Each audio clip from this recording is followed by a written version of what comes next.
Hello दोस्तों, स्वागत करता हूँ एक बार फिर से मैं आपका अपने इस YouTube channel R S blogger पे। दोस्तों, इस वीडियो में मैं बात करने वाला हूँ बहुत ही मोस्ट इंपॉर्टेंट टॉपिक पे।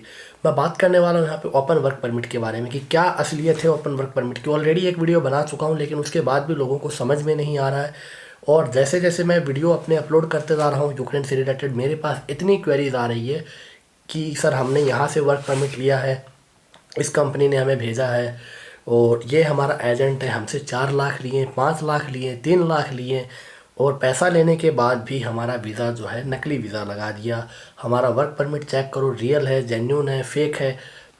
और वर्क परमिट पे हम जो जा कर के वहाँ पे क्या काम करेंगे, हमारा एजेंट बोल रहा है कि हम आपको जॉब दिलवा देंगे, आपको 800 यूरो 700 यूरो सैलरी मिलेगी। तो इस सब चीज़ों की हम डिस्कस करेंगे इस वीडियो में। मैं आपको सबसे पहले जो इम्पोर्टेंट टॉपिक है वो है ओपन वर्क परमिट आखिर है क्या। दोस्तों, अगर देखा जाए ओपन वर्क परमिट क्या है, तो ओपन वर्क परमिट की कोई असलियत नहीं है, कोई रियलिटी नहीं है। ओपन वर्क परमिट का मतलब ये है कि आप लोग सपोज करो कि मैं किसी वर्कर को अपनी कंपनी में हायर कर रहा हूँ। मैंने उसको कॉन्ट्रैक्ट पेपर दे दिया, एग्रीमेंट दे दिया, वर्क एग्रीमेंट दे दिया, और एक इनविटेशन लेटर जिसको आप वर्क परमिट बोल सकते हो वो मैंने दे दिया कि आ जाओ भाई मेरी कंपनी में। वो बंदा मेरी कंपनी में आता है, ठीक है। लेकिन वो बंदा मेरी कंपनी में आ रहा है, मेरी सिटी में आ रहा है, लेकिन वो काम मेरे लिए नहीं कर रहा है, ठीक है। उसने मुझे पैसा दिया है वर्क परमिट का। मान लो मैंने उससे 2 लाख लिए, 5 लाख लिए, 10 लाख लिए, जो भी मैंने लिया, बस एक तरह से मैंने उससे इनविटेशन के पैसे ले लिए। अब वो बंदा चाहे मेरी कंपनी में जॉब करे या जहाँ मर्जी वहाँ जॉब करे, वो उसकी रिस्पॉन्सिबिलिटी है। तो ओपन वर्क परमिट की सबसे पहली अगर ज़रूरी मैं आपको बात बताऊं तो वो ये है कि दोस्तों, काम का उससे कोई लेना देना नहीं है। जो भी आपको ओपन वर्क परमिट बोल के दे रहा है, अगर आप अपना 3 लाख दे रहे हो, 4 लाख दे रहे हो, वो पैसे आप अपने ज़ाया कर रहे हो, वेस्ट कर रहे हो, बर्बाद कर रहे हो, नष्ट कर रहे हो। तो दोस्तों, ऐसे में आप लोग अगर ओपन वर्क परमिट पे यूक्रेन जा रहे हो तो आपकी बहुत बड़ी बेवकूफ़ी है। आप लोग ऐसी गलती बिल्कुल मत करो, भूल करके भी ओपन वर्क परमिट पे यूक्रेन मत जाओ। वहाँ जा करके आप लोग कहाँ रहोगे, क्या काम करोगे, आपको लैंग्वेज नहीं आती है, कौन काम दिलाएगा। टीआरसी आपकी 1 साल की बनेगी, वो भी बनेगी कब मैं आपको बताता हूँ, वरना नहीं बनेगी। वहाँ पे कुछ नहीं कर पाओगे। एजेंट 1 साल का वीज़ा पकड़ा देते हैं और बोलते हैं कि हम वहाँ पे आपकी सेटिंग करवा देंगे, आपको आगे मूव करवा देंगे, आपकी 3 साल की टीआरसी बनवा देंगे। जितने साल का वर्क परमिट है, टीआरसी उतने ही दिन की बनेगी, उससे एक भी दिन ज़्यादा नहीं बनेगी। और बहुत से लोग फेक वर्क परमिट जो है एडिट करके दे देते हैं आप लोगों की बेवकूफ़ी की वजह से, क्योंकि आप लोग एडवांस देते नहीं हो, और एजेंट एडवांस बिना पैसा दिए एजेंट भी आपका काम आगे नहीं करवा सकता है। तो वो फेक वीज़ा लगाता है, आपको दिखाता है, फिर आपसे पैसे लूट लेता है, और फिर आप लोग लटक जाते हो। ऐसा काम बिल्कुल ना करें। और क्यू में मैं आपको बता देता हूँ, पूरे यूक्रेन में क्यू में लैंग्वेज कोर्स जो है वो बंद हो गए हैं। तो आप लोगों को अगर कोई लैंग्वेज कोर्स पे भेज रहा है तो बिल्कुल भी यूक्रेन मत जाना। ये स्टडी वीज़ा वालों के लिए मैंने बता दिया। एमबीबीएस करने जाओ, मास्टर्स करने जाओ, बैचलर करने जाओ, कोई भी प्रोफेशनल डिग्री लेने जाओ तो जा सकते हो, वरना लैंग्वेज कोर्स में मत जाना। अब दूसरी बड़ी प्रॉब्लम ये है ओपन वर्क परमिट की कि मान लो मैंने 10 लोगों के वर्क परमिट निकाल दिए। अब यहाँ पे ऐसा भी होता है कि यूक्रेन में आपने किसी एजेंट को 2 लाख रुपए एडवांस दे दिए। उसने, आप 10 लोग हो, 10 लोगों ने 2-2 लाख रुपए यानी 20 लाख रुपए एजेंट को दे दिए। 4 लाख में आपकी डील हुई है, 2 लाख आफ्टर वीज़ा दोगे। 2 लाख आपने उसको दे दिया, 10 लोगों ने 20 लाख। अब वो बंदा आगे से वर्क परमिट निकालेगा। वो उन लोगों को यूक्रेन में जिससे वर्क परमिट निकलवाते हैं, किसी लॉयर से, उनको एडवांस में पेमेंट नहीं करते। वो बोलते हैं कि हमें भी पेमेंट नहीं मिली है। एजेंट इंडिया के झूठ बोलते हैं। ऐसा हरियाणा में, पंजाब में काफ़ी एजेंट कर रहे हैं।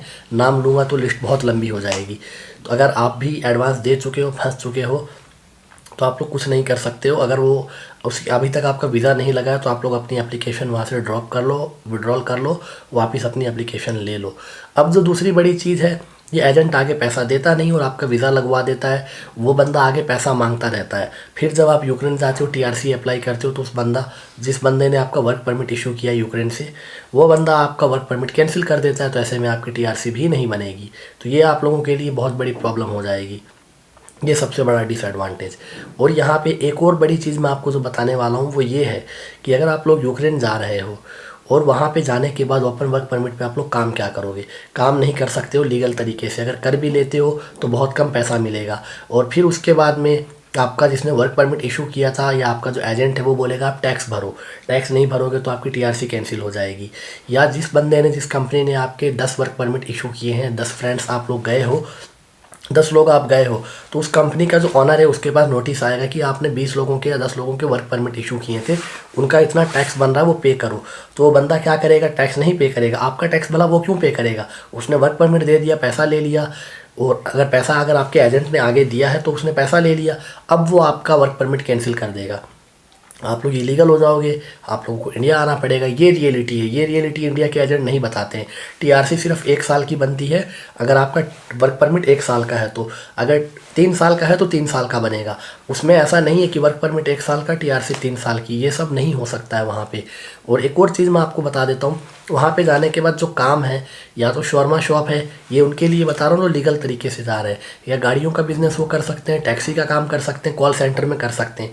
यही अपॉर्चुनिटीज़ है। अगर इंग्लिश अच्छी है तो कॉल सेंटर में, वो भी अभी के टाइम में मिलना बड़ा मुश्किल हो गया है। अब यहाँ पे एक और फ्रॉड की बात कर लेता हूँ, जाली वीज़ा और जाली वर्क परमिट। ये क्या होता है मैंने आपको पहले ही बता दिया, आप लोग एडवांस नहीं पे करते हो तो एजेंट आपके साथ ऐसा फ्रॉड करता है। आप लोग सोचते हो पैसा तो हमने दिया नहीं, पैसे को आप लोग ज़्यादा प्रायोरिटी देते हो, इंपॉर्टेंस देते हो, लेकिन जो पासपोर्ट है आपका वो सबसे ज़रूरी डॉक्यूमेंट है, एजेंट आपसे वो ले लेता है, फिर आप लोग फंस जाते हो उसके जाल में। पासपोर्ट छुड़ाने के लिए वो आपसे पैसे मांगेगा, जितने चाहे उतने आपको देने पड़ेंगे, या फिर लॉस्ट केस दिखाओ, एफआईआर करवाओ, उसकी कॉपी लगाओ, फिर आप लोग नया पासपोर्ट बनवाओ। एक तो सारी ट्रैवल हिस्ट्री आपकी चली जाएगी, पासपोर्ट ख़राब हो जाएगा, और अगर वो फेक वीज़ा लगा देगा तो भी आपका पासपोर्ट ख़राब हो जाएगा। जब आप किसी और कंट्री का वीज़ा लगाओगे, किसी रेपुटेटेड कंट्री का, जैसे यूएसए, यूके है, कनाडा है, सिंगापुर है, कोई भी बड़ी कंट्री आपको वीज़ा नहीं देगी, आपका पासपोर्ट चेक करेगी, जाली वीज़ा देखेगी। तो ऐसे में एजेंट का कुछ नहीं बिगड़ेगा, आपका बिगड़ेगा। तो आप लोग अवेयर रहो। अगर आपको यूक्रेन जाना है तो आप लोग कंपनी फॉर्मेशन करके लीगल तरीके से जाओ। अगर आपको कंपनी फॉर्मेशन करना है, जितने रुपए में आप लोग 1 साल का वर्क परमिट ले रहे हो, ओपन वर्क परमिट, जिसकी कोई रियलिटी नहीं है, ना जाने वो कब कैंसिल हो जाएगा, कब एजेंट कैंसिल करवा दे, कब वहाँ के बंदे के साथ लड़ाई हो एजेंट की और वो बंदा कैंसिल करवा दे। तो ऐसे में अच्छा है कि आप उसी अमाउंट में, थोड़ा बहुत ज़्यादा लगेगा, 3 साल के लिए लीगल तरीके से जाओ, मालिक बन के जाओ, छाती ठोक करके वहाँ पे अपना बिजनेस कर सको, कोई डर नहीं, कोई चिंता नहीं, कोई टेंशन नहीं, और जो ऑनर होता है कंपनी का उसको टैक्स भी नहीं पे करना पड़ता है। तो ऐसे में बहुत सी आपके पास एडवांटेज है कंपनी फॉर्मेशन का। और वर्क परमिट का एडवांटेज सिर्फ एक है कि पैसा कम लग रहा है आपका, लेकिन देखा जाए तो कम नहीं, वो बहुत ज़्यादा है, ठीक है, और वो जेन्युइन भी नहीं है, फेक है। तो आप लोग अलर्ट होइए, समझदार बनिए। वीडियो पसंद आई हो तो लाइक करना, चैनल को सब्सक्राइब करना और बेल आइकन को जरूर प्रेस करना। और साथ ही साथ दोस्तों, व्हाट्सएप नंबर दिया हुआ है, अगर किसी भी तरह का वीज़ा यूक्रेन का चाहिए तो आप हमें कॉन्टैक्ट कर सकते हो। मैं मिलता हूँ अगले वीडियो में, तब तक के लिए हैव ए ग्रेट डे।